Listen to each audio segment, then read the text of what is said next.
기후위기가 계속되면서 다양한 문제가 야기되고 있습니다. 극한 호우와 같은 기상이변으로 세계 곳곳에 많은 피해가 나타나고 있는데요. 선택이 아닌 필수가 되고 있는 탄소 감축. 최근 개인 스스로가 탄소 감축을 실천하고 나아가 자원 순환을 할 수 있는 플랫폼이 등장해 주목받고 있습니다. 불필요한 물건을 무료로 나누고 환경 포인트를 받는 착한 서비스가 등장한 건데요.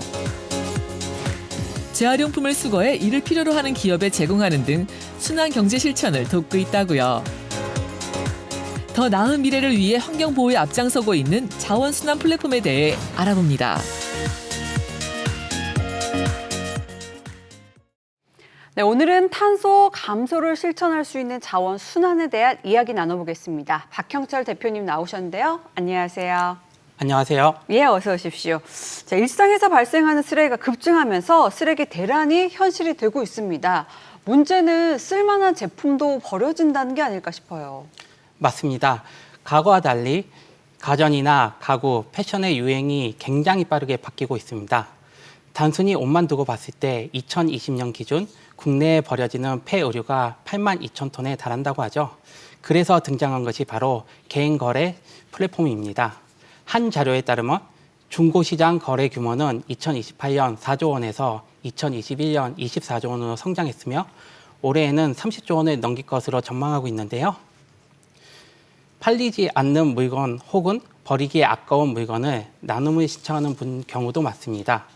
하지만 나눔 상품은 해당 사이트를 이용하지 않는 분들이라든가 전문으로 나눔 물품을 받아 재판매하려는 사람들로 인해 필요한 분들께 돌아가지 못한다는 불평등이 있습니다. 이러한 점을 보완한 무료 나눔 플랫폼을 만들게 됐습니다. 그래서 무료 나눔만 가능한 플랫폼을 만드신 거겠네요. 주로 어떤 물건들이 올라오나요? 예, 굉장히 다양합니다. 예를 들어 살이 쪄서 맞지 않는 옷을 내놓으시는 분들도 있고요. 예. 신발이나 가방 같은 자파, 액세서리, 소형 가전, 아이가 커서 쓸 수 없는 유아용품까지 재사용이 가능한 모든 물건을 나눔할 수 있습니다. 예, 이것도 어떻게 보면 좋은 마음을 갖고 나누는 게 아닐까 싶은데요. 나에게 필요 없는 게 누군가에게 필요할 수 있다라고 해서 플랫폼을 이용을 하는 거잖아요. 이렇게 나눔을 실천한 분들에게 돌아오는 혜택 같은 건 없나요?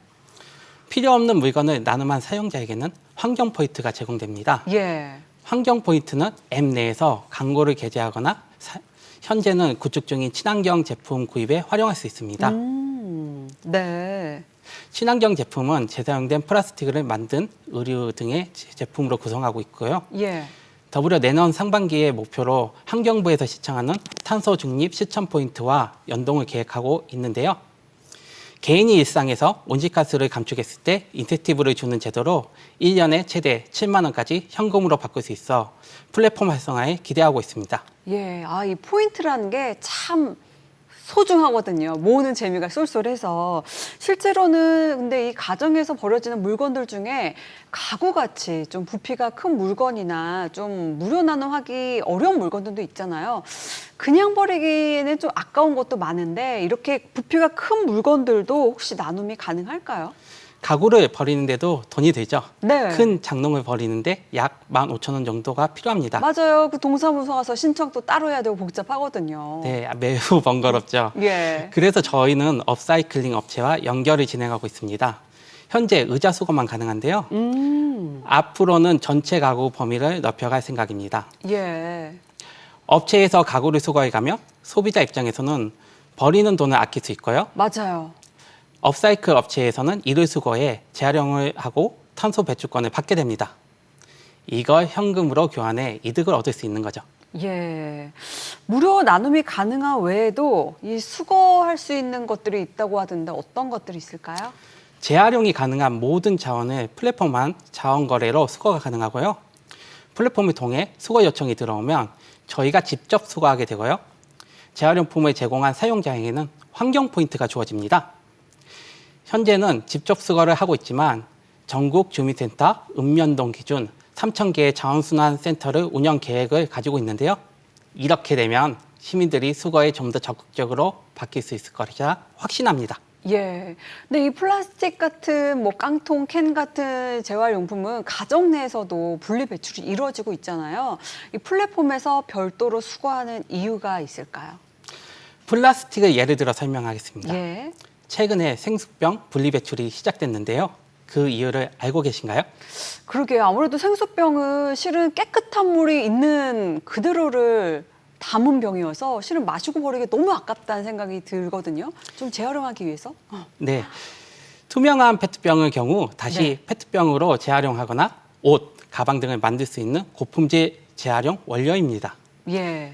이러한 고품질 재활용 원료는 연간 2.2만 톤가량 수입에 의존하고 있는 상황인데요. 재활용만 잘 되어도 국내에서 고품질 재활용 원료를 확보할 수 있게 되는 거죠. 우리나라의 경우 재활용 분리배출이 잘 이루어지고 있긴 하나 아직까지는 미흡한 부분이 많습니다. 네. 예를 들자면 어떤 부분들이 있을까요? 플라스틱 혼합 배출 문제, 이물질 선별 부족, 유색 잔여물 등의 문제가 있는데요. 예, 예. 이를 충족하지 못하며 고부가가치로서 재활용은 불가능합니다. 플랫폼을 통해 수거를 하면 개인이 선별 및 세척 과정을 좀 더 꼼꼼하게 하게 되고요. 재활용 수거 업체에서 해야 하는 일이 줄어들게 되죠. 결과적으로 비용 절감에 도움이 되는 겁니다. 이렇게 플랫폼을 통해 얻은 자원은 재활용품을 필요로 하는 업체에 공급되고 사용자는 환경 포인트를 지급받게 됩니다. 이를 통해 순환 경제를 실천할 수 있게 되는 거죠. 예. 올 여름 특히나 뜨거운 여름을 보내고 또 전 세계 곳곳에서 산불이 많이 일어나는데 또 그게 오랫동안 지속되어 있고 좀 많은 분들이 지구가 많이 아프다. 특별히 느꼈던 한 해가 아닐까 싶은데 환경 오염 문제에 관심을 갖게 된 특별한 계기가 있으실까요? 네, 제가 중국 유학 생활을 했는데요. 네. 창문을 열고 2~3시간 있으면 바닥에 검은 오염 물질이 가득 쌓일 정도로 대기 오염이 심각했습니다. 예. 이후 한국으로 돌아오니 미세먼지가 창문을 열 수 없었고 폭염과 홍수, 재난재해가 빈번하고 있었습니다. 올해 정말 유난했어요. 예. 네, 본능적으로 환경 문제가 점점 빠르게 악화한다는 걸 몸소 체감했습니다. 환경 관련 기업에서 전략 및 서비스 기획 업무를 하며 근본적인 해결 방법을 위한 환경 친화적인 시스템에 대해 고민하기 시작했고요. 개인이 직접 참여할 수 있는 자원순환 온라인 생태계를 만들게 됐습니다. 예. 이 업사이클링 시장이 앞으로 더욱더 확대돼야 하는 이유는 뭐라고 생각하십니까?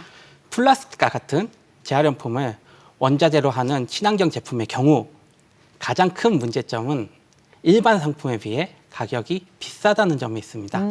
예. 하지만 자원순환 생태계가 잘 형성된다면 이를 해결할 수 있습니다.